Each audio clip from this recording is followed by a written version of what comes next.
Hello दोस्तों, कैसे हैं आप सभी। सुकून एफएम पर आपका हार्दिक स्वागत है। अगर आपने अभी तक चैनल को सब्सक्राइब नहीं किया है तो पहले चैनल को सब्सक्राइब कर लें। अगर आपको कहानी अच्छी लगती है तो वीडियो को लाइक, शेयर और कमेंट करके जरूर बताएं। चलिए, आज के एपिसोड नंबर 20 में आपका हार्दिक स्वागत मैं फिर से करता हूं। और दोस्तों, हम सुन रहे हैं कहानी सीक्रेट घर जमाई पति। चलिए शुरू करते हैं कहानी। अभय काव्या के उस ठंडे और पीले पड़ चुके चेहरे को बार बार चूम रहा था। उसके हाथों को मल रहा था और उसने घबरा कर कहा, काव्या, मेरी जान, प्लीज आंखें खोलो। मैं कसम खाता हूं, मैं तुमसे बहुत दूर चला जाऊंगा। मैं कभी भी तुम्हें अपनी शक्ल नहीं दिखाऊंगा। बस तुम एक बार आंखें खोल लो। मैं तुम्हारे बिना ये वजूद मेरा मिट्टी है। काव्या, प्लीज। अभय बच्चों की तरह रोने लगा था। अभय को अपने आप पर भयंकर घिन आ रही थी। उसे लग रहा था कि उसका वो रक्षक होने का गुरूर, उसका वो माफिया वाला दिमाग, सब कुछ मिट्टी में मिल चुका है। वो अपनी पत्नी को उस मानसिक तनाव से नहीं बचा पाया जो आलिया ने उसके दिमाग में खोल दिया है। अभय के दिमाग में एक अंधेरे कोने में वो खौफनाक आग सुलग रही थी। उसने मन ही मन कसम खाकर कहा, मैं तुम्हें जिंदा गाड़ दूंगा नकली आलिया। तुमने मेरी पत्नी की जान लेने की कोशिश की। अगर काव्या को कुछ भी हुआ तो मैं पूरी दुनिया के अंडरवर्ल्ड को एक एक इंसान की खाल खींच कर आग लगा दूंगा। कुछ ही मिनटों में इस जानलेवा और खौफनाक सफर के बाद गाड़ियों का वो काफिला टायरों के चेक के साथ संजीवनी हॉस्पिटल के मेन इमरजेंसी गेट पर जाकर रुका। हॉस्पिटल का स्टाफ पहले से ही अलर्ट पर था क्योंकि सिकंदर ने रास्ते में ही फोन कर दिया था। स्ट्रेचर तुरंत गाड़ी के पास ला गया। अभय ने खुद काव्या को अपनी बाहों से स्ट्रेचर पर रखा और पागलों की तरह वार्ड बॉयज के साथ दौड़ने लगा। अभय ने पूरे हॉस्पिटल के कॉरिडोर में दहाड़ कर कहा, डॉक्टर श्रुति को बुलाओ, अभी के अभी। डॉक्टर श्रुति, जो संजीवनी हॉस्पिटल की सबसे सीनियर और भरोसेमंद गाइनोलॉजिस्ट और फिजिशियन थी, वो तुरंत दौड़ती हुई इमरजेंसी वार्ड में आई। डॉक्टर श्रुति ने बहुत ही सख्ती लेकिन सम्मान से अभय को इमरजेंसी रूम के बाहर रोक कर कहा, अभय सर, आप बाहर रुकिए प्लीज, हमें अपना काम करने दीजिए। वहीं अभय की आवाज भर्रा गई थी। उसने घबरा कर कहा, डॉक्टर, मेरी काव्या। तभी आगे से डॉक्टर श्रुति ने कहा, हम पूरी कोशिश कर रहे हैं सर, आप शांत रहिए, हम काव्या मैडम को कुछ नहीं होने देंगे। ये कहकर वो इमरजेंसी रूम के अंदर चली गई। भारी कांच का दरवाजा अभय के मुंह पर बंद हो गया। इमरजेंसी रूम के बाहर का वो लाल रंग का इंडिकेटर बल्ब ऑन हो चुका था।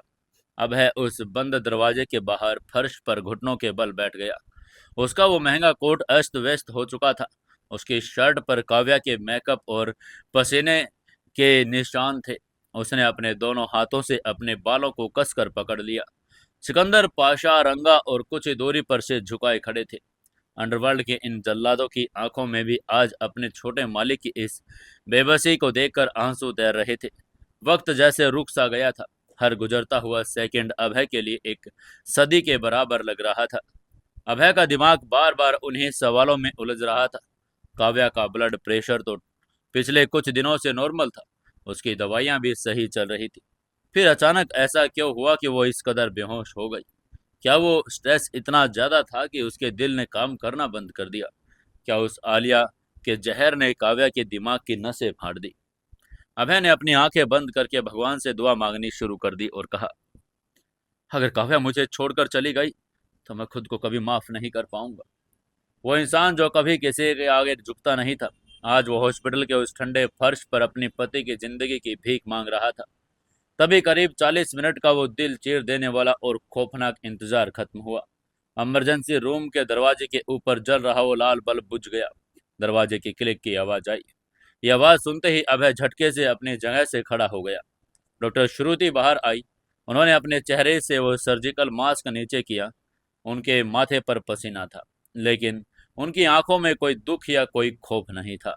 उनके चेहरे पर एक बहुत ही अजीब सी, थकी हुई लेकिन एक बहुत ही खूबसूरत और सुकून से भरी मुस्कान थी। लेकिन उनको देखते ही अभय ने पागलों की तरह सवालों की झड़ी लगा दी। उसने घबरा कर डॉक्टर से पूछा, डॉक्टर, मेरी काव्या, वो ठीक तो है ना, उसे होश आया? और डॉक्टर श्रुति के जवाब का इंतजार करके अपनी सांसें रोक चुका था। डॉक्टर श्रुति ने अभय के उस डरे हुए और खूंखार चेहरे को देखा और एक गहरी सांस ली। डॉक्टर श्रुति ने एक बहुत ही नरम और चहकती हुई आवाज में कहा, सर, कॉन्ग्रेचुलेशंस, खुशखबरी है, आप बहुत जल्द पापा बनने वाले हैं। ओह, ये बात सुनकर अभय ने चौंक कर कहा, क्या?" अभय रायचंद के मुंह से बस एक ही लफ्ज निकला। उसका पूरा शरीर, उसका दिमाग, उसकी आत्मा, सब कुछ एक ही पल में जैसे जम गया। जिसने जो सुना उसे उस पर यकीन ही नहीं हो रहा था।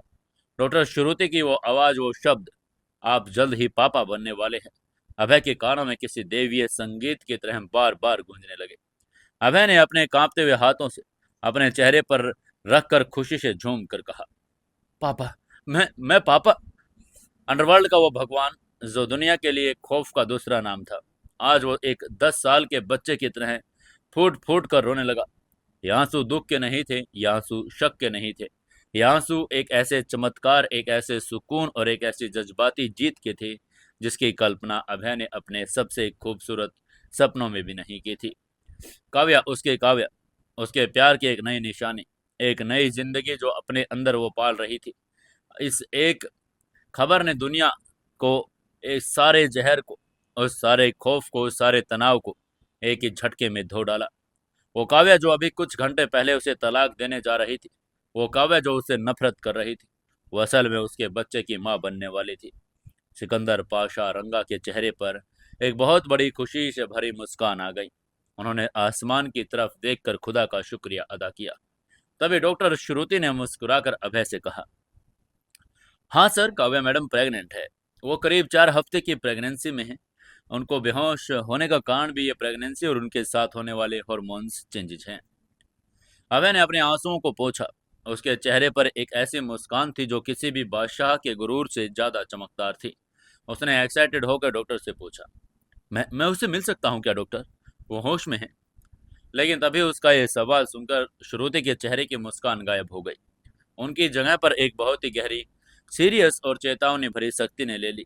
डॉक्टर श्रुति ने अभय को रोक कर कहा, "रुकिए अभय सर, मैंने आपको आधी बात बताई। खुशखबरी के पीछे एक बहुत बड़ी और बहुत ही खतरनाक चेतावनी भी है।" उनकी ये बात सुनकर अभय की वो खुशी एक सेकंड में खौफ में बदल गई। उसने घबरा कर पूछा, "क्या मतलब डॉक्टर? क्या काव्या खतरे में है? क्या मेरा बच्चा?" तभी डॉक्टर ने बहुत ही प्रोफेशनल और गंभीर लहजे में समझाना शुरू करके कहा, शांत रहिए सर, बात कुछ ऐसी है सर। आपको मिसेज आपकी बहुत ही ज़्यादा कमज़ोर है। पिछले महीने उन्हें जो सीने पर गोली लगी थी, उनके ट्रॉमा और भारी दवाइयों के असर से उनका शरीर अभी पूरी तरह उभरा नहीं। और सबसे खतरनाक बात, काव्या मैडम इस वक्त किसी भी बहुत भयंकर मेंटल स्ट्रेस और डिप्रेशन से गुजर रही हैं। डॉक्टर श्रुति की ने अभय की आंखों में बहुत ही सख्ती से देखकर आगे कहा, "जब उन्हें यहाँ लाया गया तो उनका ब्लड प्रेशर खतरे के निशान कर बहुत ही नीचे था, नहीं था। उनकी धड़कनें बेतरतीब थी।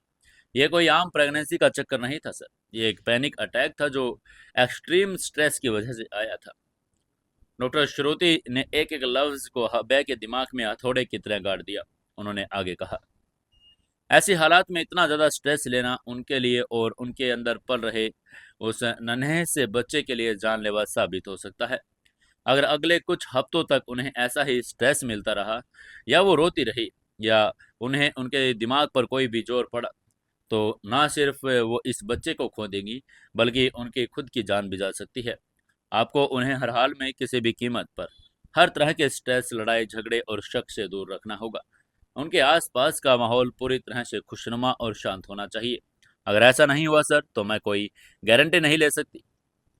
डॉक्टर श्रुति की ये बातें अभय के दिमाग में किसी अलार्म की तरह बजने लगी। अभय ने एक गहरी सांस लेकर कहा, थैंक यू डॉक्टर, मैं समझ गया। मैं अपनी जान दे दूंगा, लेकिन अपनी पत्नी और अपने बच्चे पर आंच नहीं आने दूंगा। क्या मैं अब उससे मिल सकता हूँ?" उसकी ये बात सुनकर आगे से डॉक्टर ने चेतावनी देकर कहा, "जी सर, वो होश में आ गई है, लेकिन याद रहे, कोई भी ऐसी बात मत कीजिएगा जिससे उन्हें गुस्सा आए और वो रोए।" ये कहकर वो वहां से चली गई। वहीं अभय इमरजेंसी रूम के दरवाजे के बाहर खड़ा था। उसके अंदर एक भयंकर मानसिक युद्ध चल रहा था। अभय का शातिर दिमाग अब एक नए और सबसे खौफनाक रूप में काम करने लगा। उसने मन ही मन में सोचा, काव्या को लगता है कि मैं धोखेबाज हूँ। वो मुझसे नफरत करती है, वो मुझसे डाइवोर्स चाहती है। अगर मैं अभी अंदर जाकर उसे समझाऊंगा या उसे असली आलिया का सच बताऊंगा, तो मुझ पर यकीन नहीं करेगी। वो सोचेगी मैं एक और कहानी बना रहा हूँ। और अगर मैंने उसे वो रशियन और कनाडाई माफिया का सच बता दिया, तो वो ज़्यादा डर जाएगी। उसका स्ट्रेस बढ़ जाएगा। डॉक्टर ने साफ कहा कि उसे कोई स्ट्रेस नहीं देना। अभय के सामने एक बहुत बड़ी चुनौती थी। उसे अपनी पत्नी का प्यार भी वापस पाना था और उसे अदृश्य दुश्मन को भी बेनकाब करना था। और इन सबसे बढ़कर उसे काव्या को किसी भी तरह के झटके और स्ट्रेस से बचा कर रखना था। अभय ने अपनी मुट्ठियां कसकर मन ही मन में एक ऐसा खौफनाक कसम खाकर कहा, ओलिविया कुपैटो, तुमने मेरे प्यार को मेरी सबसे बड़ी कमजोरी बनाने की कोशिश की, लेकिन तुमने एक बहुत बड़ी गलती कर दी। तुमने सिर्फ एक पति को नहीं ललकारा, तुमने एक पिता को भी ललकारा है। अगर तुमने मेरी काव्या के दिमाग में जहर घोलने और मेरे बच्चे की जान को खतरे में डाल दिया है, तो अब मैं तुम्हारे साथ वो खूनी खेल खेलूंगा कि शैतान भी पनाह मांगेगा। ये सोचकर अभय ने सिकंदर को तरफ देखा। अभय ने एक सर्द और सधी हुई आवाज में कहा, सिकंदर, डॉक्टर ने कहा है कि काव्या को कोई स्ट्रेस नहीं होना चाहिए, इसलिए आज से काव्या वही करेगी जो वो चाहती है। वो जो कहेगी वो सच होगा। मैं उसके सामने एक भी ऐसी बात नहीं करूंगा जिससे उसे गुस्सा आए। मैं उसके इस शक को उसी के नजरिए से खत्म करूंगा। तभी सिकंदर ने उससे पूछा, मालिक, लेकिन वो नकली आलिया, क्या हम उसे अभी खत्म कर दें? लेकिन आगे से अभय ने अपनी आंख सिकोड़ कर कहा, नहीं, अगर वो लड़की अचानक गायब हो गई या मर गई तो काव्या उसे अपने सबसे अच्छे दोस्त मानती है। काव्या को सदमा लगेगा, उसका स्ट्रेस बढ़ेगा और उस नकली आलिया को जिंदा रहने दो। उसे उसी के अच्छे दोस्त वाले नकाब में रहने दो। लेकिन सिकंदर, आज से उस आलिया की एक एक सांस, उसके हर कदम पर हमारी नजर होगी। और जब भी काव्या के आसपास होगी, मैं उसकी रूह को अपनी मुट्ठी में कस कर रखूंगा। और जब सही वक्त आएगा, जब काव्या का शरीर मजबूत हो जाएगा, तब मैं उस आलिया को असली चेहरा काव्या के सामने नंगा करूंगा कि काव्या खुद उस पर कुतिया पर थूकेगी। यह भैराचंद का एक ऐसा मास्टरमाइंड और साइकोलॉजिकल वारफेयर था जहां वो अपने दुश्मन को उसी के बिछाए हुए जाल में फंसाने वाला था। अभय ने अपने चेहरे पर सारे खौफनाक भाव हटा दिए। उसने अपने शर्ट को ठीक किया और अपने आंसुओं को पोंछा और एक बहुत ही शांत, सौम्य और अपराधी जैसा चेहरा बनाकर इमरजेंसी का दरवाजा खोला। कमरे के अंदर काव्या बेड पर लेटी हुई थी। उसके हाथ में आईवी ड्रिप लगी थी और उसका चेहरा पीला था। उसकी आंखें बंद थी। अभय के कदमों की आहट सुनकर काव्या ने धीरे से अपनी आंखें खोली। जैसे ही उसने अभय को देखा, उसकी आंखों में फिर से वही नफरत, वही दर्द उभर आया। उसने अपना चेहरा दूसरी तरफ घुमा लिया। ये देखकर अभय का दिल टूट गया, लेकिन उसने डॉक्टर के चेतावनी को याद रखा। उसे काव्या से लड़ना नहीं था, उसे शांत करना था। अभय बहुत ही खामोशी से चलकर काव्या के बेड के पास आया। वो काव्या के बिल्कुल कुर्सी पर नहीं बैठा, और बल्कि वो घुटनों के बल फर्श पर बैठ गया। अभय ने बहुत धीमी, रेशमी और प्यारी आवाज में कहा, काव्या। लेकिन आगे से काव्या ने कोई जवाब नहीं दिया। तभी अभय ने सिर को काव्या के बेड के किनारे टिका कर कहा, मुझे पता है तुम मुझसे नफरत करती हो। मैं जानता हूं कि तुम्हारे दिमाग में बहुत सारे सवाल भी हैं। तुम मुझे धोखेबाज मानती हो। मैं तुम्हें कोई सफाई नहीं दूंगा। अगर तुम सच में मुझसे अलग होना चाहती हो तो मैं तुम्हें रोकूंगा नहीं। लायर राठी डाइवोर्स पेपर्स तैयार कर रहे हैं। मैं तुमसे कोई बहस नहीं करूंगा, तुम जो चाहती हो वही होगा। अभय के मुंह से डाइवोर्स की बात इतनी आसानी से सुनकर काव्या ने झटके से अपनी गर्दन अभय की तरफ मोड़ी। उसे यकीन नहीं हुआ कि अभय उसके बिना एक पल नहीं रह सकता था। वो इतनी आसानी से हार कैसे मान रहा है। और अभय ने अपना सिर उठाया, काव्या की उन लाल आंखों में देखा। अभय की आंखों में उस वक्त एक ऐसी चमक, एक ऐसी असीम प्यार और एक ऐसी रूहानी खुशी थी जिसे काव्या पढ़ नहीं पा रही थी। अभय ने अपने कांपते हुए हाथ को आगे बढ़ाया, बहुत ही नजाकत से काव्या के पेट पर रखकर कहा, लेकिन काव्या। तभी काव्या झटके से पीछे हटने वाली थी। अभय के उस स्पर्श में कुछ ऐसा था जिसने वहीं उसे रोक दिया। आगे से अभय की आंखों में खुशी के आंसू छलक पड़े।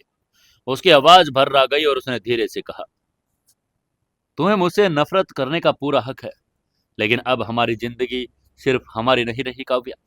अब इस रिश्ते को तोड़ने में पहले तुम्हें सिर्फ अपने बारे में नहीं सोचना होगा। उसके बाद सुनकर काव्या की भौहें सिकुड़ गई। उसने कंफ्यूज में पूछा, क्या क्या मतलब है तुम्हारा? तभी आगे से अभय ने एक बहुत ही प्यारी और दर्द भरी मुस्कान के साथ काव्या के चेहरे को देखा। अभय ने सिसक कर खुशी से कांप कर कहा, बधाई हो काव्या, तुम माँ बनने वाली हो। मैं पापा बनने वाला हूँ। हमारे प्यार की निशानी, हमारा बच्चा तुम्हारे अंदर पल रहा है। उसकी ये बात सुनते ही काव्या के शरीर में जैसे बिजली का करंट झटका लगा। उसकी आंखें फट गई, उसका मुंह खुला रह गया। उसने चौंक कर कहा, क्या? काव्या के मुंह से एक ऐसी कांपती हुई और हैरान कर देने वाली फुसफुसाहट निकली। तभी आगे से अभय ने काव्या के हाथ को अपने हाथों में लिया और उसे चूम कर कहा, हाँ मेरी जान, डॉक्टर श्रुति ने अभी बताया तुम प्रेग्नेंट हो। हम माँ बाप बनने वाले हैं। उसकी ये बात सुनकर काव्या के दिमाग पूरी तरह से सुन पड़ गया। एक तरफ वो नफरत, वो धोखा, वो शक, वो डाइवोर्स के पेपर, और दूसरी तरफ एक नई जिंदगी, एक ऐसा अंश जो अभय और काव्या के प्यार का सबसे पवित्र सबूत था। काव्या के अंदर की वो सारी आयरन लेडी वाली शक्ति, उसका ईगो एक ही पल में आंसुओं के एक सैलाब में बह गया। उसने अपना दूसरा हाथ अभय के पेट पर धीरे से रखा और कहा, मैं मां बनने वाली हूँ। ये आंसू नफरत के नहीं थे, ये आंसू शक के नहीं थे, ये आंसू एक औरत के सबसे खूबसूरत और सबसे डरावने एहसास के थे, जब उसे पता चला कि वो एक नई जिंदगी को जन्म देने वाली है। तभी अभय ने आगे बढ़कर काव्या को सीने से लगा लिया। काव्या ने भी इस बार उसे रोका नहीं। उसने भी अपने दोनों हाथों से अभय के कोट को कसकर पकड़ लिया और उसके कंधे पर सिर रखकर रोने लगी। तभी अभय ने काव्या के बालों को सहलाकर कहा, रो मत मेरी जान, प्लीज रो मत। डॉक्टर ने कहा है कि तुम्हें कोई स्ट्रेस नहीं लेना। तुम्हारे और इस बच्चे के लिए खतरा हो सकता है, मैं वादा करता हूँ, मैं सब कुछ ठीक कर दूंगा। मैं तुम्हारे हर एक सवाल का जवाब दूंगा, बस तुम खुद को शांत रखो। काव्या का दिल इस वक्त एक ऐसे कुरुक्षेत्र में फंस गया था, जहां एक तरफ उसका धोखेबाज पति और दूसरी तरफ वही पति उसके बच्चे का पिता। वो डाइवोर्स का फैसला उसने लॉयर राठी के ऑफिस में लिया था। वो अब उस नन्ही सी जान के आने की खबर से उलझ चुका था। लेकिन ओलिविया कुपैटो का वो जहर अभी भी काव्या के दिमाग में कहीं ना कहीं जिंदा था। काव्या अभय की बाहों में जरूर थी, लेकिन उसे उसका भरोसा अभी भी पूरी तरह से वापस नहीं आया था। हॉस्पिटल के उस कमरे में एक तरफ जिंदगी की सबसे बड़ी खुशी दस्तक दे रही थी, तो दूसरी तरफ बाहर अंडरवर्ल्ड का सबसे खौफनाक और प्रलयंकारी तूफान अपनी जगह ले रहा था। अभय रायचंद अब सिर्फ एक रक्षक नहीं बल्कि एक पिता बन चुका था। और जब एक पिता अपनी पत्नी और अपने अजन्मे बच्चे की सुरक्षा के लिए मैदान में उतरता है, तो किसी भी भगवान, किसी भी शैतान और किसी भी सिंडिकेट को बख्शता नहीं है। कनाडाई माफिया की वो डेंजरस वीडो ओलिविया कुपैटो, जो खुद को बड़ी चालाक समझ रही थी, उसे इस बात का रत्ती भर भी अंदाजा नहीं था कि उसने एक शेर को नहीं बल्कि एक ऐसे परले को जगा दिया जो उसके पूरे कनाडाई एम्पायर को इंडिया की मिट्टी में दफन कर देगा। अब जो खेल शुरू होने वाला था, वो खून, आंसू और फरेब की ऐसी शतरंज थी, जहां अभय रायचंद अपनी पत्नी के नफरत के प्यार में बदलने के लिए, अपने दुश्मनों को एक ऐसा खौफनाक नर्क दिखाने के लिए पूरी तरह से तैयार हो चुका था। कयामत की वो उल्टी गिनती अब शुरू हो चुकी थी। संजीवनी हॉस्पिटल के उस वीआईपी इमरजेंसी रूम के अंदर अब वो घुटन और अब वो खौफनाक तनाव काफी हद तक छंट चुका था। सफेद चादरों के बीच लेटी हुई काव्या की आंखें बंद थी। रो रो कर उसकी आंखें सूज गई थी और अब नींद और थकान का पर्दा घिर चुका था। प्रेगनेंसी की उस सबसे खूबसूरत और चौंका देने वाली खबर ने काव्या के अंदर चल रहे उस जज्बाती बवंडर को कुछ देर के लिए शांत कर दिया। डॉक्टर श्रुति द्वारा दिए गए हल्के से सिडेटिव ने अपना असर दिखाना शुरू किया, और ताकि काव्या के दिमाग और अजन्मे बच्चे को लेकर कोई स्ट्रेस उसे झेलना न पड़े। अभय रायचंद काव्या के बेड के बिल्कुल ठीक बगल में फर्श पर घुटनों के बल बैठा था। उसका एक मजबूत और फौलादी हाथ काव्या के बड़े नाजुक ठंडे हाथ को थामे हुए था। अभय की नजरें एक पल के लिए काव्या के चेहरे से नहीं हट रही थी। वो उस चेहरे को ऐसे निहार रहा था जैसा कोई प्यासा इंसान सदियों बाद पानी की बूंद को लिए तरसता है। अंदर इस वक्त दो बिल्कुल अलग अलग विपरीत दुनिया चल रही थी। एक तरफ वो पिता था जिसका दिल इस वक्त खुशी, सुकून और अजीब सी भावुकता से भर गया था। उसे यकीन नहीं हो रहा था कि उसकी काव्या, उसकी दुनिया अब एक अंश को जन्म देने वाली है। अभय ने काव्या के माथे पर बहुत ही हल्का और पवित्र चुम्बन करके मन ही मन सोचा, तुमने मेरी जिंदगी और सबसे खूबसूरत पल को एक बुरे सपने में बदलने के लिए कोशिश की। जिस वक्त मुझे और काव्या को इस बच्चे की खुशी की एक साथ मनाने चाहिए, उस वक्त मेरी काव्या ने तुम्हारी साजिश की वजह से तलाक की कागजों पर साइन करने का फैसला कर लिया था। तुमने मेरी पत्नी को रुलाया है, तुमने मेरे अजन्मे बच्चे की जान को खतरे में डाला। अब इस दुनिया में कोई और ताकत, कोई भी भगवान तुम्हें अपने मेरे हाथों से बचा नहीं पाएगा। काव्या की सांसें अब पूरी तरह से नॉर्मल और लयबद्ध हो चुकी थी। वो गहरी नींद में जा चुकी थी। अभय ने बहुत ही नजाकत से काव्या के हाथ को वापस बेड पर रखा और उसे अपनी लाल आंसुओं से सूजी हुई आंखों को बंद किया और एक बहुत ही गहरी लंबी सांस ली। जब उसने दोबारा अपनी आंखें खोली तो उसकी आंखों में अब कोई पिता या कोई रोता हुआ पति नहीं था। उन आंखों में एक साक्षात मौत का फरिश्ता उभर आया था। अभय अपनी जगह से उठा। उसने अपने बिखरे हुए कपड़ों को ठीक किया और चेहरे पर उन सारे जज्बाती भावों को एक ही झटके में पहुंच डाला। एक बहुत सर्द, कठोर और पत्थर जैसा रूप धारण कर लिया। वो मुड़ा और उसने इमरजेंसी रूम का वो भारी कांच का दरवाजा खोला। इमरजेंसी रूम के बाहर उस शांत और ठंडे कॉरिडोर में सिकंदर पाशा रंगा पूरी तरह से मुस्तैद खड़े थे। उनके चेहरों पर एक अजीब सी खामोशी और इंतजार था। उन्हें पता था कि अंदर काव्या मैडम और छोटे मालिक के बीच जो भी हुआ है, उनका अंजाम बाहर की दुनिया में बड़ा भयानक होने वाला है। जैसे ही दरवाजे की क्लिक आवाज हुई, सिकंदर तुरंत अलर्ट हो गया। तभी अभय रायचंद बाहर निकला और कॉरिडोर में ट्यूबलाइट्स की रोशनी अभय के चेहरे पर पड़ रही थी। उसका चेहरा इतना खौफनाक, इतना स्पाट और इतना डेडली लग रहा था कि सिकंदर जैसा खूंखार जलाद के रीढ़ की हड्डी में एक सिरहन दौड़ गई। अभय ने दरवाजे के पीछे बहुत ही आहिस्ता से बंद किया ताकि कोई आवाज काव्या की नींद में खलल न डाल सके। फिर वो मुड़ा और उसने सीधे सिकंदर की तरफ बढ़कर कहा, सिकंदर। अभय की आवाज किसी गहरी खाई से आती हुई खौफनाक हवा की तरह थी। आवाज धीमी थी लेकिन उसका वजन किसी पहाड़ से ज्यादा था। आगे से सिकंदर ने तुरंत अपना सिर झुकाकर कहा, जी छोटे मालिक। तभी अभय ने सिकंदर के बिल्कुल करीब आकर उसकी आंखों में सीधा घूरकर अपना वो फरमान सुनाया जो अब एक बहुत ही बड़े कत्लेआम की नींव रखने वाला था। अभय ने एक एक लफ्ज को मौत के पैगाम की तरह चबा कर कहा, काव्या अब सो रही है। डॉक्टर ने कहा है कि उसकी जान और मेरे उस अजन्मे बच्चे की जान एक बहुत ही नाजुक डोर पर टिकी है। उसे कोई स्ट्रेस नहीं होना चाहिए। लेकिन उस स्ट्रेस की जो असली वजह है, वो जो आलिया शर्मा के नकाब में छुपी हुई नागिन है, वो अभी भी आज़ाद घूम रही है। कहते हुए अभय ने अपनी मुट्ठियों को कसकर आगे कहा, मुझे उस लड़की का असली चेहरा चाहिए सिकंदर। वो जो कोई भी है, मुझे उसकी पूरी जन्म कुंडली चाहिए। मुझे पता लगाना है कि वो कौन है और कहाँ से आई है और किस मकसद से उसने मेरी पत्नी के दिमाग में वो जहर घोला है। वो मेरी काव्या के कितने करीब ऐसे आई कैसे? उसका असली हैंडलर कौन है? और मुझे आज रात सूरज ढलने से पहले उस बहरूपिये का सच मेरी टेबल पर चाहिए। अभय की आवाज़ अब एक खूंखार दहाड़ में बदलने लगी थी, जिसे वो बड़ी मुश्किल से दबा रहा था। उसकी ये बात सुनकर आगे से सिकंदर का खून उबाले मारने लगा। सिकंदर ने पूरे जोश और पूरे गुस्से से साथ कहा, मालिक, मैंने अपनी टीम को पहले ही लगा दिया है। उसकी असली आलिया शर्मा की पहचान चुराई है, जो एक कार एक्सीडेंट में मर चुकी है। लेकिन ये नई लड़की कौन है, मैं पाताल से भी ढूंढ निकालूंगा।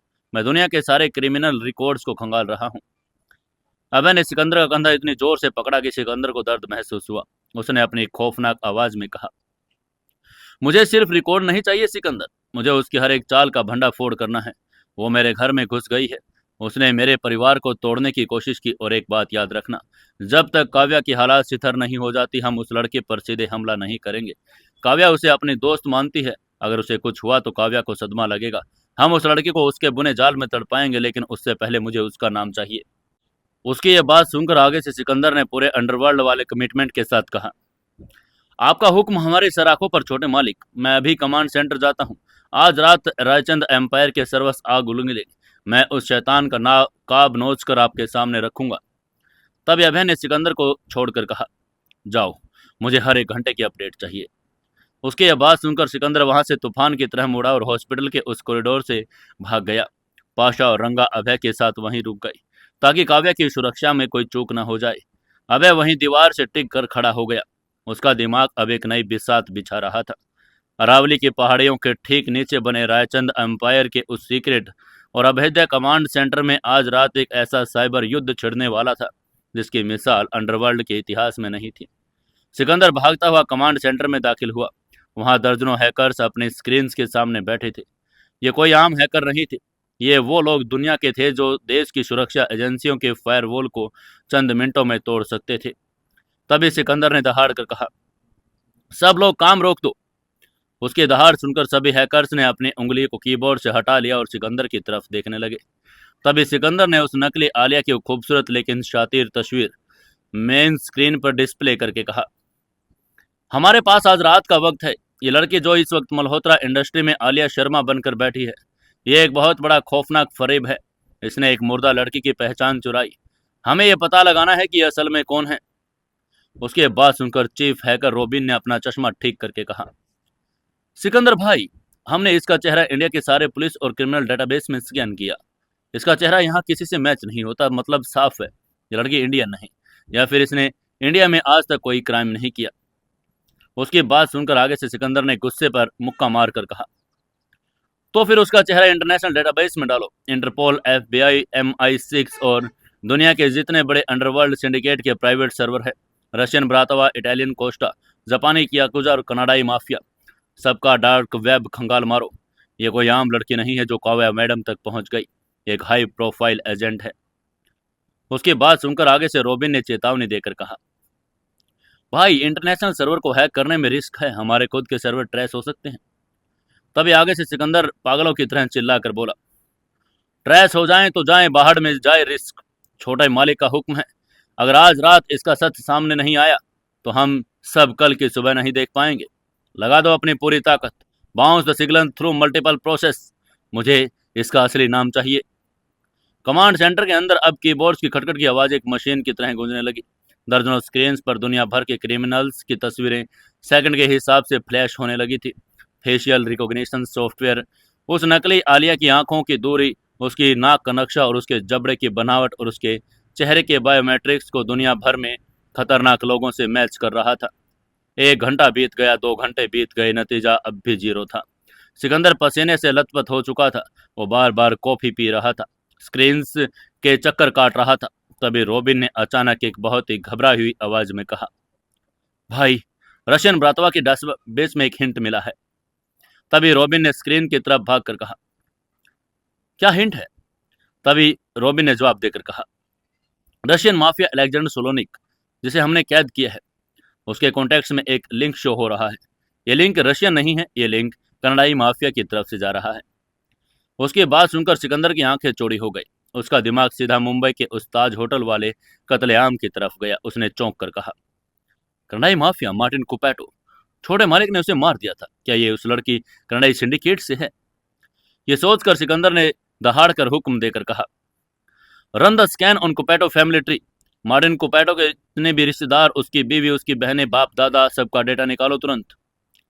हैकर्स ने तुरंत अपने सारे सिस्टम्स पर पूरा जोर कनाडाई अंडरवर्ल्ड के कुपैटो सिंडिकेट के छिपे रिकॉर्ड्स पर लगा दिया। कनाडाई माफिया अपने राज छुपाने में बड़ा माहिर था। उन्होंने अपने परिवार के सदस्यों की पब्लिक तस्वीरें आम नहीं की थी, लेकिन रायचंद एम्पायर के हैकर्स डार्क वेब की उस गहराई में घुस गए जहां ब्लैक मार्केट के सौदे होते थे।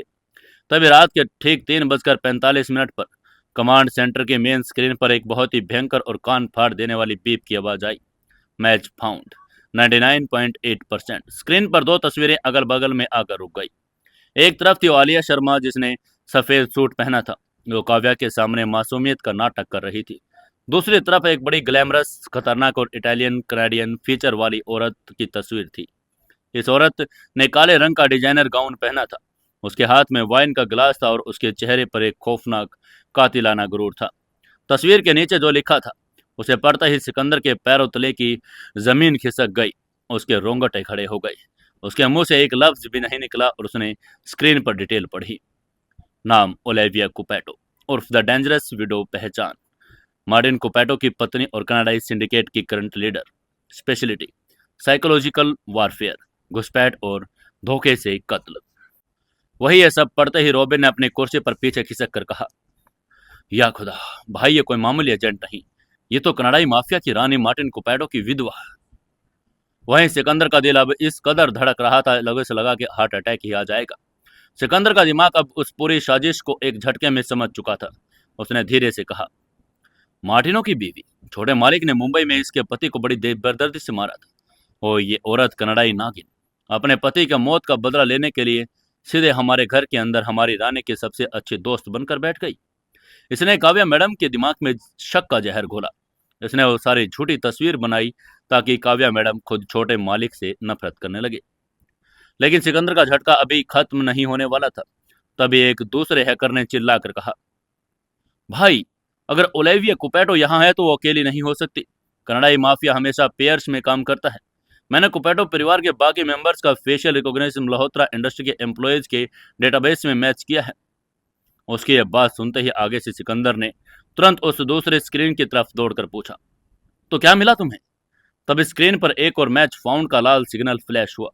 इस बार जो तस्वीरें सामने आई उसने सिकंदर की सांसें रोक दी। एक तरफ थी मल्होत्रा इंडस्ट्री की वो नई कड़क और तेज तर्रार एग्जीक्यूटिव मैनेजर अनाया सिंह, दूसरी तरफ कनाडाई माफिया के खूंखार स्नाइपर मार्टिन कुपैटो की बड़ी बहन अमेलिया कुपैटो।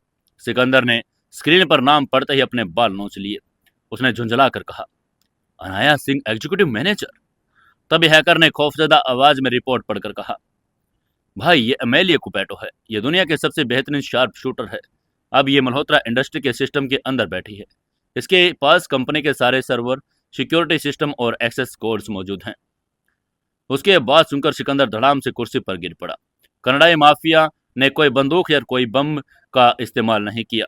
उन्होंने एक ऐसा ट्रोजन हॉर्स और एक ऐसा साइकोलॉजिकल चक्रव्यूह तैयार किया जिसने अभय रायचंद के उस अभेद्य किले के अंदर से पूरी तरह से खोखला कर दिया। सिकंदर ने हाँप कर उस पूरी साजिश को डिकोड करके बड़बड़ा कर कहा, ओलिविया कुपैटो ने काव्या मैडम के दिमाग और उनके दिल पर कब्जा कर लिया। अमेलिया कुपैटो ने मल्होत्रा इंडस्ट्री के सिस्टम और सिक्योरिटी पर कब्जा किया। ये दोनों औरतें छोटे मालिक की चारों तरफ से घेर चुकी हैं। सिकंदर को वो दिन याद आया जब उसने खुद अभय रायचंद को कहा था कि आलिया शर्मा की रिपोर्ट बिल्कुल साफ है। सिकंदर को खुद पर इतनी भयंकर घिन और गुस्सा आ रहा था। उसका दिल कर रहा था कि वो खुद को गोली मार ले।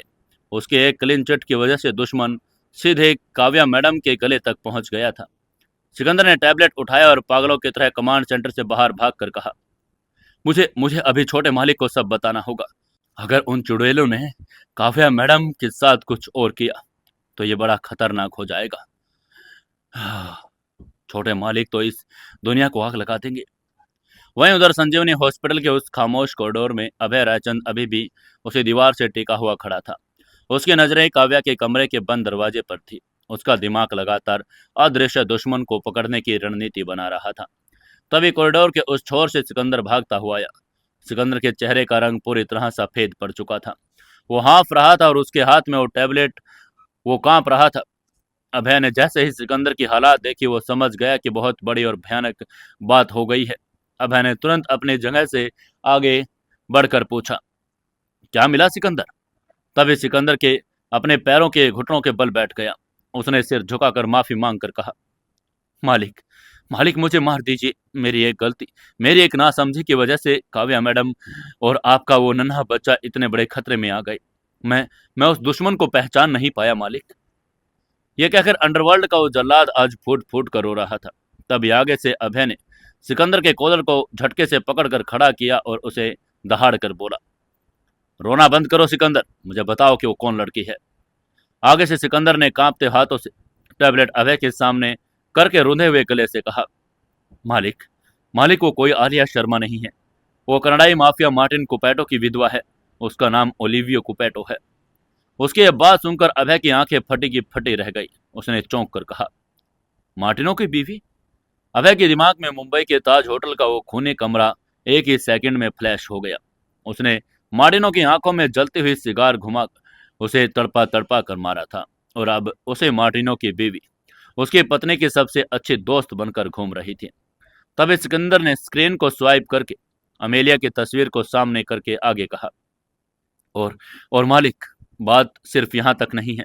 मल्होत्रा इंडस्ट्री के जो नई एग्जीक्यूटिव मैनेजर है अनाया सिंह, वो असल में मार्टिनो की बहन और कनाई माफिया की खूंखार स्नाइपर अमेलिया कुपैटो है। वो दोनों मिलकर ये खेल खेल रही हैं। उसकी यह बात सुनकर अभय के हाथों में वो टैबलेट छूटकर जमीन पर गिर पड़ा, जिससे टैबलेट की स्क्रीन टूट गई और अभय रायचंद का पूरा वजूद एक पल के लिए सुन्न पड़ गया। उसे सब कुछ समझ में आ गया। अभय ने मन ही मन उस खौफनाक साजिश की पूरी कड़ियां जोड़कर सोचा, तो ये था तुम्हारा खेल ओलिविया। तुमने मुझे मारने के लिए बंदूक नहीं भेजी, तुमने मेरी काव्या को अपना मोहरा बनाया। तुमने अमेलिया के जरिए कंपनी के सिस्टम को हैक किया और झूठी तस्वीर बनाई। फिर उस तस्वीर को काव्या के दिमाग में जहर के लिए उतार दिया। तुमने मेरी और काव्या के बीच नफरत की जो दीवार खड़ी कर दी ताकि काव्या उस स्ट्रेस और डिप्रेशन में चली जाए। तुम मेरे प्यार को ही मेरी सबसे बड़ी कमजोरी बनाना चाहती थी।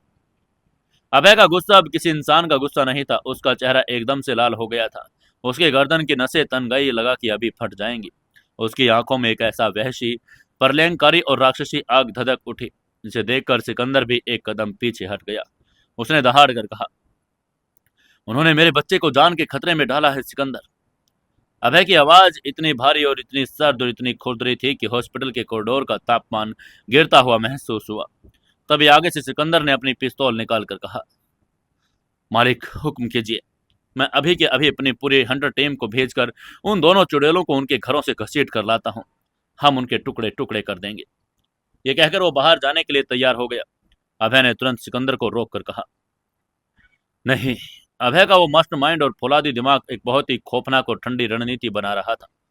अभय ने अपनी आंखों को सिकोड़ कर सिकंदर से पूछा, अगर तुमने अभी उन्हें मारा या उन पर हमला किया तो इसका असर किस पर पड़ेगा? उसकी बात सुनकर सिकंदर समझ गया और उसने कहा, काव्या मैडम पर। उसका जवाब सुनते ही आगे से अभय ने गहरी और कांपती सांस लेकर कहा, बिल्कुल। काव्या इस वक्त आलिया की सबसे अच्छी दोस्त और सबसे छोटी बहन मानती है। काव्या इस वक्त इस हालात में नहीं कि वो किसी भी तरह का कोई शौक बर्दाश्त कर सके। अगर उसे अचानक पता चले कि उसकी वो दोस्त एक माफिया और वो गायब हो गई, तो काव्या का स्ट्रेस लेवल इतना बढ़ जाएगा कि डॉक्टर के मुताबिक उसे मिसकैरेज हो सकता है। मैं अपने बच्चे की जान दांव पर नहीं लगा सकता। उसके बाद सुनकर आगे से सिकंदर ने कंफ्यूज होकर पूछा, तो फिर हम क्या करें मालिक?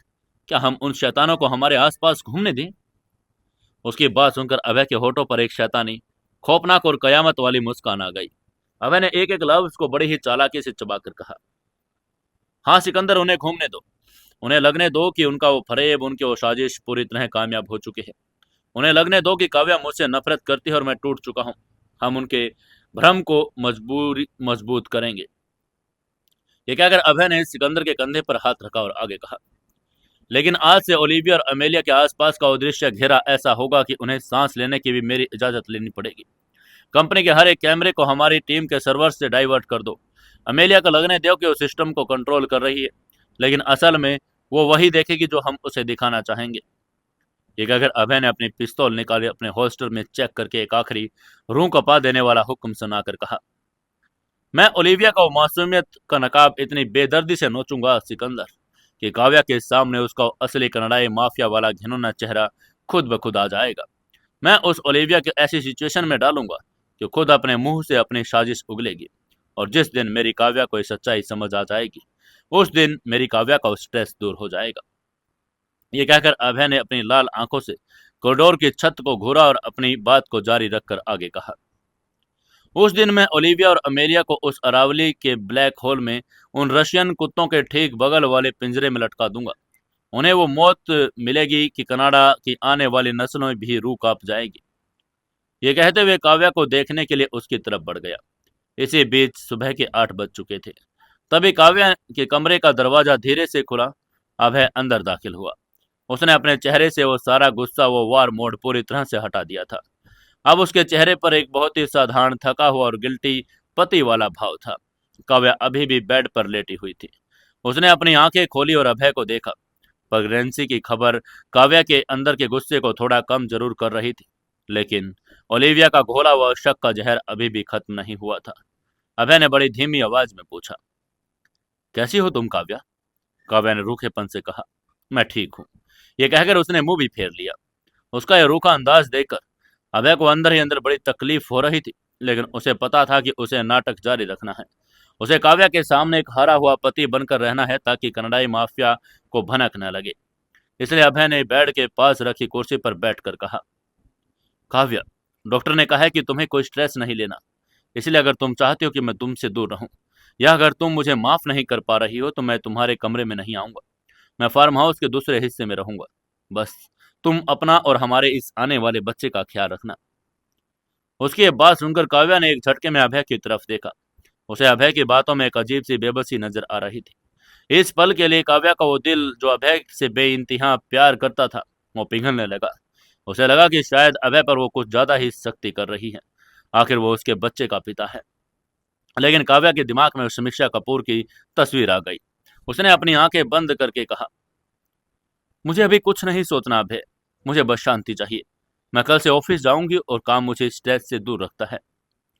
उसके बाद सुनकर आगे से अभय ने बड़ी समझदारी से कहा, ठीक है, लेकिन तुम अकेले नहीं जाओगी। मैं तुम्हारे साथ ऑफिस जाऊंगा, लेकिन मैं तुम्हारे बिना कैबिन में नहीं रहूंगा।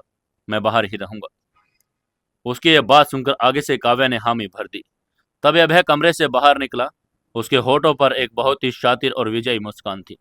अभय ने मन ही मन कहा, जाओ मेरी जान, तुम ऑफिस जाओगी, तुम अपनी दोस्त आलिया से मिलोगी, लेकिन इस बार वो आलिया की कोई चाल नहीं चलेगी, बल्कि वो मेरे बिछाए हुए खौफनाक जाल में फंसेगी।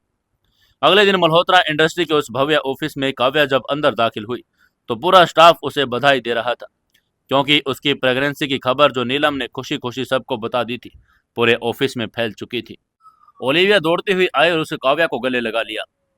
ओलिविया ने एक बहुत ही खुश और चहकती हुई आवाज में कहा, congratulation Kavya the, I am so happy for you. लेकिन अंदर ही अंदर ओलिविया का खून खोल रहा था। ओलिविया ने काव्या को गले लगाकर मन ही मन दांत पीस कर कहा, प्रेग्नेंट? ये बेवकूफ औरत प्रेग्नेंट है? अभय रायचंद की औलाद, ये तो मेरी साजिश के लिए एक बहुत बड़ी रुकावट है। अब ये औरत अपने बच्चे के लिए उस अभय को माफ कर देगी और मेरा खेल खराब हो जाएगा। ये सोचकर ओलिविया ने काव्या को खुद से अलग और बड़े फिक्र भरे लहजे में पूछा, दी, लेकिन उस तस्वीर का क्या? आपने जीजू से बात की? क्या आप उस धोखेबाज इंसान को इतनी आसानी से माफ कर देंगी? उसकी बात सुनकर काव्या के चेहरे पर एक उलझन आ गई। उसने कंफ्यूज होकर कहा, मुझे नहीं पता आलिया, मेरे अंदर एक बच्चा है, मैं इतनी आसानी से डाइवोर्स का फैसला नहीं ले सकती, मैं उलझ गई हूँ। तभी ओलिविया ने अपना तुरंत जहरीला खेल खेलना शुरू कर दिया। उसने काव्या की आंखों में देख कर कहा, दी, मैं समझ सकती हूँ, लेकिन एक बात याद रखिएगा, जो इंसान एक बार धोखा दे सकता है वो बार बार दे सकता है। आपको उनकी हरकतों पर नजर रखनी चाहिए। और ठीक उसी वक्त काव्या के कैबिन का दरवाजा खुला। अभय रायचंद अंदर दाखिल हुआ। अभय ने ओलिविया को काव्या के इतने करीब खड़े देखा। अभय की आंखों में वो कतले आम वाली आग धधक उठी, लेकिन उसने अपने चेहरे पर एक बहुत ही साधारण और गिल्टी पति वाला भाव ओढ़ रखा था। अभय ने बहुत ही शांत आवाज में कहा, एक्सक्यूज मी काव्या, तुम्हारी दवाइयों का वक्त हो गया। तभी आगे से ओलिविया ने अभय को देखा। उसके अंदर का एक घमंड आ गया। उसे लगा कि अभय रायचंद पूरी तरह से हार चुका है, वो अब सिर्फ एक डरा हुआ पति है। फिर भी उसने एक बड़ी मासूम मुस्कान के साथ कहा, जीजू, मैं बस जा ही रही थी। ये कहकर वो कैबिन से बाहर निकलने के लिए मुड़ी, लेकिन जैसे ही ओलिविया अभय के बगल से गुजरी, अभय ने बहुत ही खामोशी से अपनी आवाज को इतना नीचे और खौफनाक रखा कि ओलिविया के कानों तक पहुंच सके। उन्होंने कहा, तुम्हारी डेंजरस वीडियो वाली परफॉर्मेंस बहुत शानदार है मिस कुपेटो। उसके बाद सुनकर ओलिविया कुपेटो के पैर वहीं जम गए। उसके शरीर का सारा खून जैसे ही एक सेकंड में बर्फ बन गया। उसकी सांसें गले में अटक गई।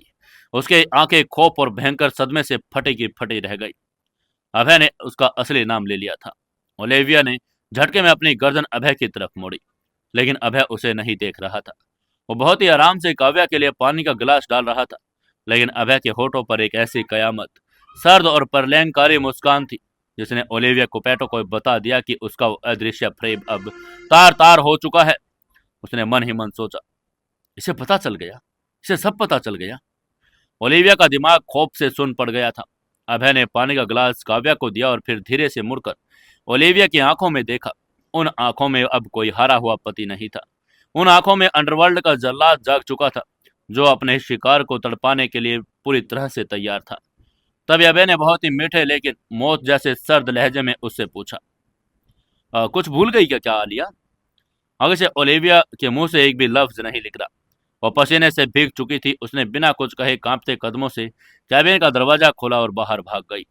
कनाई माफिया को घमंड टूट चुका था। अभय रायचंद ने पहला साइकोलॉजिकल वार कर दिया था और अब जो खेल शुरू होने वाला था वो अंडरवर्ल्ड के इतिहास का सबसे खौफनाक और रूह कपा देने वाला कैट एंड माउस का गेम होने वाला था। अभय अपनी काव्या को बचाते हुए इन कनाडाई चुड़ैलों का वो नर्क दिखाने वाला था जिसकी चीखें पाताल में बैठे उस रशियन माफिया को भी कपा देगी। कयामत की शतरंज अब पूरी तरह से पलट चुकी थी। मल्होत्रा इंडस्ट्रीज के उस शानदार वातानुकूलित शांत कैबिन के बाहर निकलते ही ओलेग पटक किसी शायद शिकारी की तरह हो गई, जिसे अचानक पता चल गया कि खुद एक बहुत बड़े खूंखार शेर के जबड़े में रखी गई है। अभय रायचंद की वो चंद सर्द और खौफनाक शब्द ओलिविया के कानों में किसी पिघले शीशे की तरह गूंज रहे थे। उसकी सांसें उखड़ रही थी। उसका वो चेहरा जो अभी सेकंड पहले तक जीत के गुरूर और एक शातिर मुस्कान से चमक रहा था, अब खौफ, दहशत और मौत के डर से कागज की तरह सफेद पड़ चुका था। ओलिविया लगभग दौड़कर मल्होत्रा इंडस्ट्री के उस लंबे और चमचमाते हुए कांच के कॉरिडोर से गुजरी। वहां से गुजरने वाले आम कर्मचारी उसे देख रहे थे, लेकिन ओलिविया को इस वक्त किसी की परवाह नहीं थी। उसका दिल उसकी पसलियों में इतनी जोर से टकरा रहा था, उसे लग रहा था कि जैसे उसे अभी हार्ट अटैक आ जाएगा। ओलिविया का शातिर दिमाग पागलों की तरह चीख रहा था। उसने मन ही मन खुद से कहा, उसे पता चल गया, उस दरिंदे को मेरा नाम पता चल गया। लेकिन कैसे? मैंने तो कोई डिजिटल फुटप्रिंट नहीं छोड़ा। मेरी शक्ल उस मरी हुई लड़की के पूरी तरह मिलती थी। रायचंद के उस खुफिया नेटवर्क ने मुझे क्लीन चिट भी दे दिया था। लेकिन फिर अचानक अचानक अभय रायचंद को मेरा कनाडाई सच कैसे पता चल गया? वह एक अंधे गली में फंस चुकी थी। उसे याद आया कि अभय की आंखों में जो आग थी वो कोई शक की आग नहीं थी। वह एक ऐसे जल्लाद की आग थी जो अपना शिकार तय कर चुका था। ओलिविया लड़खड़ाते कदमों से चौथी मंजिल के उस वीआईपी वॉशरूम में घुसी। उसने झटके से दरवाजा अंदर से लॉक कर लिया। वॉशरूम के बड़े से आईने के सामने खड़ी ओलिविया अपने खुद की शक्ल देखकर कांप रही थी। उसके माथे पर पसीने की ठंडी बूंदें चमक गई। उसने तुरंत नल खोला और अपने चेहरे पर ठंडे पानी के छपाके मारे ताकि वो उसने पैनिक अटैक को काबू कर सके। ओलिविया ने आईने में अपनी भूरी आंखों को घूर कर खुद को दिलासा देकर कहा, मुझे शांत होना होगा। द डेंजरस वीडियो कभी हार नहीं मानती। ये सोचकर उसने कांपते हाथों से अपने ड्रेस के अंदर छुपाए उस बड़े सीक्रेट और एनक्रिप्टेड सैटेलाइट फोन को बाहर निकाला। ये वो फोन था जिसे दुनिया का कोई भी रडार और हैकर आसानी से ट्रैक नहीं कर सकता था। उसने तुरंत एक नंबर डायल किया। यह नंबर मल्होत्रा इंडस्ट्री के एक दूसरे फ्लोर पर बैठी एग्जीक्यूटिव मैनेजर अनाया सिंह का था, जो असल में उसके कनाडाई माफिया की खूंखार स्नाइपर अमेलिया कुपैटो थी। पहले घंटे बजते ही फोन उठ गया। दूसरी तरफ से अमेलिया ने बड़े शांत, कड़क और कॉर्पोरेट आवाज में कहा, क्या बात है ओलिविया? ये कहकर अमेलिया अपने कैबिन में बैठी मल्होत्रा इंडस्ट्री कुछ अहम फाइल्स को स्कैन कर रही थी। तभी ओलिविया ने डर भरी आवाज में कहा, अमेलिया, हमारा पर्दाफाश हो गया। ओलिविया की आवाज में जो खौफ दहशत थी उसे सुनकर अमेलिया के हाथ कीबोर्ड पर रुक गए। उसकी ये बात सुनकर आगे से अमेलिया ने अपनी आवाज को और भी ज्यादा सर्द करके पूछा, क्या बकवास कर रही हो तुम? धीरे बोलो, क्या हुआ? तभी ओलिविया ने फोन पर हाँप कर फुसफुसा कर कहा, अभय रायचंद, उस राक्षस को सब पता चल गया है। मैं अभी अभी काव्या के कैबिन में थी। वो आया और उसने मेरे कान में मेरा असली नाम लिया। उसने मुझसे मिसेज कुपैटो और डेंजरस विडो कहकर बुलाया। अमीलिया, उसे मालूम है कि मैं कोई आलिया शर्मा नहीं बल्कि मार्टिनो की विधवा हूँ। उसकी ये बात सुनते ही उधर अमेलिया की आंखें सिकुड़ गई। कनाई माफिया की इस तेज तर्रार स्नाइपर का दिमाग एक पल के लिए सुन पड़ गया। अमेलिया ने दांत पीस कर कहा, इम्पॉसिबल। हमारा फ्रेब इतना परफेक्ट था कि कोई भगवान भी उसे नहीं पकड़ सकता। यह अभय को कैसे पता चला? लेकिन उसकी बात को सुनकर ओलिविया ने अपना आपा खो दिया। उसने पागलों की तरह चिल्ला कर कहा, मुझे नहीं पता अमेलिया, ना ही मुझे ये जानने की कोई दिलचस्पी। मुझे बस इतना पता है कि वो इंसान अब किसी भी पल अपने उन खूंखार कमांडोज के साथ आकर मेरी गर्दन धड़ से अलग कर देगा। उसने मार्टिनो की आंख में सिगार घुसाकर उसे मारा था। मेरे साथ वो वही करेगा। हमें अभी के अभी यहाँ से मिशन कैंसिल करके भागना होगा। तभी उधर से अमेलिया ने एक सख्त कमांडर की तरह हुक्म देकर कहा, शांत हो जाओ ओलिविया, पैनिक मत करो। अभय रायचंद ने तुम्हें सबके सामने क्यों नहीं मारा? उसने तुम्हारे सिर में गोली नहीं उतारी। उसने तुम्हारे कान में फुसफुसा कर तुम्हें क्यों छोड़ा? अमेलिया का सवाल बड़ा लॉजिकल और रणनीतिकार था। उसके बात सुनकर ओलिविया एक पल के लिए रुक गई। उसका दिमाग काम करने लगा। उसने अपनी सांसों को काबू करके कहा, क्योंकि वहां पर काव्या मौजूद थी। काव्या प्रेग्नेंट है अमेलिया। अगर वो मुझे काव्या के सामने मारता है, मेरा सच काव्या को बताता, तो काव्या को सदमा लगता। उसे अपने सबसे अच्छे दोस्त को इस फ्रेब से हार्ट अटैक और मिस कैरेज हो सकता है। अभय रायचंद उस अजन्मे बच्चे और अपनी पत्नी की जान खतरे में नहीं डालना चाहता। उसकी बात सुनते ही अमेलिया के होठों पर एक बड़ी शैतानी, खौफनाक और घमंड से भरी मुस्कान आई। अमेलिया ने बहुत ही शातिराना लहजे में कहा, बिल्कुल सही। अभय रायचंद का वो अंधा प्यार ही उसकी जंजीर बन चुका है। वो तुम्हें जानता है, वो तुम्हें मारना चाहता है, लेकिन वो काव्या के डर से तुम्हें छू भी नहीं सकता। और सबसे बड़ी बात, ये कहकर अमेलिया ने अपनी कुर्सी की पीछे की तरफ टिकाकर बड़े खतरनाक गुरूर के साथ कहा, अभय रायचंद को सिर्फ तुम्हारे बारे में पता चला है ओलिविया। उसे सिर्फ आलिया शर्मा का सच मालूम हुआ। मैं अभी भी उसके एक arm corporate employee Anaya Singh हूँ। अगर उसे मेरे बारे में पता होता तो वो मेरे कैबिन में अपने गुंडे भेज चुका होता। मैं भी अभी इसी कंपनी के सिस्टम के दिल में घोस्ट की तरह सुरक्षित हूँ। उसकी बात सुनकर ओलिविया को लगा कि अमेलिया सही कह रही है। अगर अभय को दोनों का सच पता होता तो पूरी बिल्डिंग को लॉकडाउन कर देता। यही उन दोनों की चुड़ैलों की सबसे बड़ी और जानलेवा गलतफहमी थी। उन्हें लग रहा था कि अभय रायचंद से वो एक कदम आगे है, जबकि हकीकत ये थी कि वो दोनों अभय के बिछाए हुए ब्लैक होल वाले जाल में फंस चुकी थी। इसके बाद ओलिविया ने अपने चेहरे पर पसीना पोंछकर कहा, तो अब हम क्या करें अमेलिया? मैं उस अभय के खौफनाक चेहरे का सामना दोबारा से नहीं कर सकती। उसकी आंखें मुझे जिंदा जला रही थी। उसके बाद सुनकर अमेलिया ने खौफनाक कॉर्पोरेट साजिश का खुलासा करके कहा, हमें अब अपना रास्ता बदलना होगा ओलिविया। हमें प्लान बी एक्टिवेट करना होगा। तभी ओलिविया ने कहा, प्लान बी? वहीं उधर से अमेलिया की आवाज में जहर और बदला घुला हुआ था। उसने तुरंत कहा, हाँ, अब हम उस अभय और काव्या के बीच गलतफहमी पैदा करने वाला खेल खत्म करेंगे। जब अभय को तुम्हारा सच पता ही चल गया तो देर से बेर वो काव्या को कोई ना कोई झूठी कहानी गढ़कर तुम्हारे खिलाफ कर देगा। हमें उनके जज्बातों से नहीं, अब उनके वजूद से खेलना होगा। अब हमें मल्होत्रा इंडस्ट्री को पूरी तरह से बर्बाद करना होगा। ये कहते हुए अमेलिया ने अपनी प्लानिंग की बारीकी समझानी शुरू करके कहा, काव्या इस कंपनी को जान और अपनी पिता की विरासत मानती है। अगर ये कंपनी मिट्टी में मिल गई, अगर ये कंपनी दिवालिया हो गई, मार्केट में इसका नाम सरेआम नीलाम हो गया, तो काव्या टूट जाएगी। उसका वो घमंड, उसका वो आयरन लेडी वाला गुरूर चकनाचूर हो गया। और जब काव्या टूटेगी तो स्ट्रेस से ना वो बच्चा मरेगा बल्कि अभय रायचंद भी अंदर से मर जाएगा। उसके बाद सुनकर ओलिविया ने तुरंत पूछा, लेकिन हम कंपनी कैसे बर्बाद करेंगे? इसके लीगल और फाइनेंस बड़े मजबूत हैं। तभी अमेलिया ने एक राक्षसी हंसी हंसकर कहा, मैं करूंगी। मैं एग्जीक्यूटिव मैनेजर हूं ओलिविया। मेरे पास कंपनी के सारे इंटरनल सीक्रेट्स, अगले 5 सालों के प्रोजेक्ट के ब्लूप्रिंट, उनके इंटरनेशनल टेंडर्स की बोलियां और उनके सबसे सीक्रेट क्लाइंट्स का डेटा मौजूद है। मैं ये सारा डेटा मल्होत्रा इंडस्ट्री के सबसे राइवल मार्केट के उन माफियाओं को बेचूंगी जो काव्या को खत्म करना चाहते हैं। अमेलिया का यह प्लान भी कॉर्पोरेट कंपनी के लिए किसी परमाणु बम से कम नहीं था। अगर किसी कंपनी के टेंडर के पैसे उसके दुश्मन को पहले ही पता चल जाए तो कंपनी कभी भी टेंडर नहीं जीत पाती। अमेलिया ने आगे कहा, मैं मल्होत्रा इंडस्ट्री के अकाउंट से हजारों करोड़ रुपए हमारे कनाडाई सिंडिकेट के शेल अकाउंट में रातों रात ट्रांसफर कर दूंगी। कल सुबह जब शेयर मार्केट खुलेगा तो मल्होत्रा इंडस्ट्री की कीमत 0 हो चुकी होगी। इन्वेस्टर्स भाग जाएंगे। काव्या को फ्रॉड के केस में पुलिस अरेस्ट करने आएगी।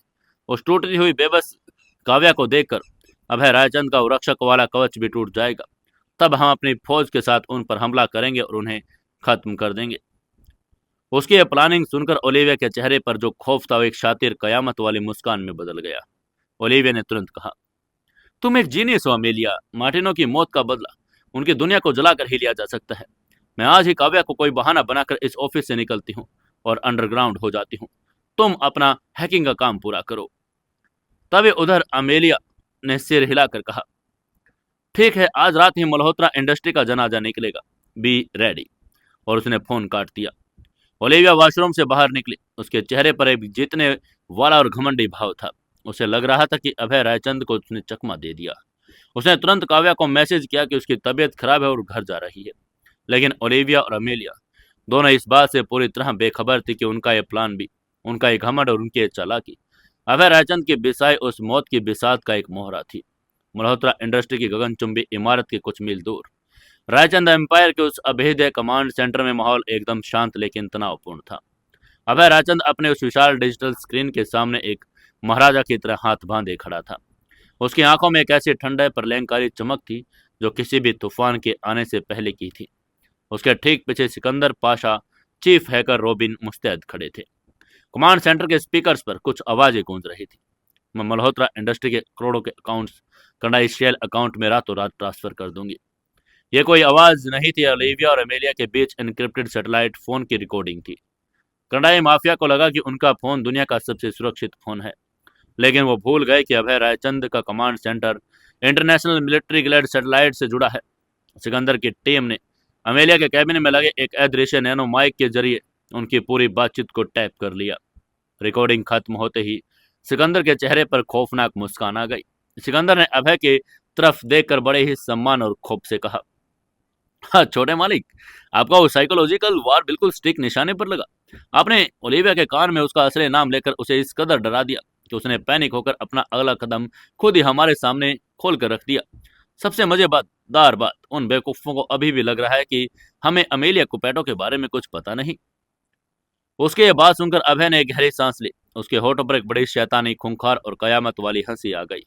अभय ने स्क्रीन पर चल रहे अमेलिया के कैबिन के लाइव फुटेज को देखकर कहा, चूहा जब बिल्ली के सामने आता है तो उसे लगता है कि बिल में छुपकर बच जाएगा, लेकिन उसे यह नहीं पता कि वह असल में बिल्ली का ही बनाया हुआ एक जाल है। अभय रायचंद कोई ऐसा बेवकूफ माफिया डॉन नहीं था। वो अपने दुश्मन को आधी जानकारी लेकर उस पर हमला कर दे। वो जानता था कि अमेलिया कंपनी के सिस्टम के दिल में बैठी है। अगर वो सीधे अमेलिया को पकड़ने जाता तो कनाडाई चुड़ैल सिस्टम में ऐसा कोई वायरस छोड़ सकती थी जिससे काव्या की कंपनी का असली डेटा करप्ट हो जाता। इसलिए अभय ने बहुत ही खौफनाक और मास्टरमाइंड चाल चली थी।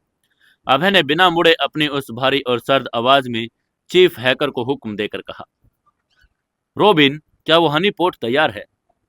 आगे से रॉबिन ने बड़े ही जोश के साथ अपने कीबोर्ड पर कुछ कमांड टाइप करके कहा, बिल्कुल रेडी है छोटे मालिक।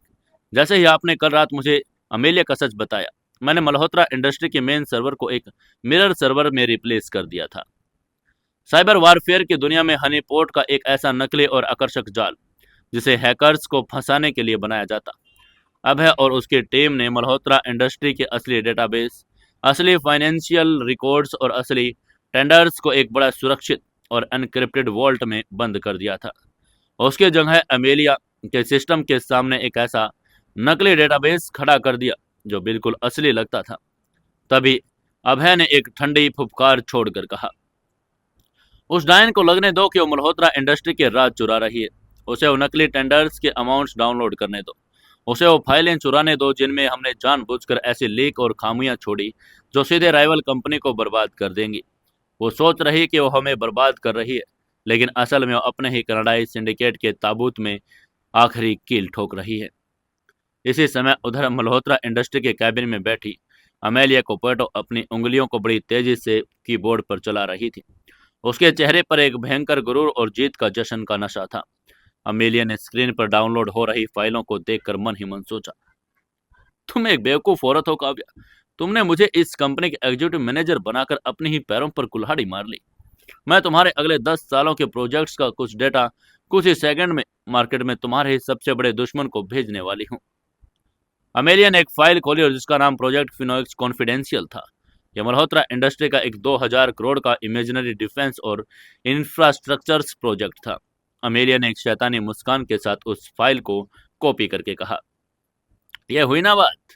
यह कहकर उसने डार्क वेब के जरिए उन ग्लोबल राइवल्स को भेजना शुरू कर दिया जो मल्होत्रा इंडस्ट्री को खत्म करना चाहते थे। लेकिन अमेलिया को इस बात का रत्ती भर भी इल्म नहीं था। जिस डेटा को वो चुरा रही है, वो डेटा अभय रायचंद के हैकर्स ने इतनी चालाकी से कोड किया है। जैसे राइवल्स उस कंपनी सिस्टम में खोलेंगे तो उस फाइल के अंदर छिपा हुआ एक भयंकर रैनसमवेयर वायरस उनके पूरे सिस्टम को हैक कर लेगा। एमिलिया काव्या को बर्बाद नहीं कर रही थी, बल्कि वो अभय रायचंद के बनाए डिजिटल जहर को दुनिया भर के उन माफिया राइवल्स के कंप्यूटर में डाल रही थी जो रायचंद एम्पायर से दुश्मनी रखते थे। अभय ने एक तीर से कई शिकार करने की चाल चल दी।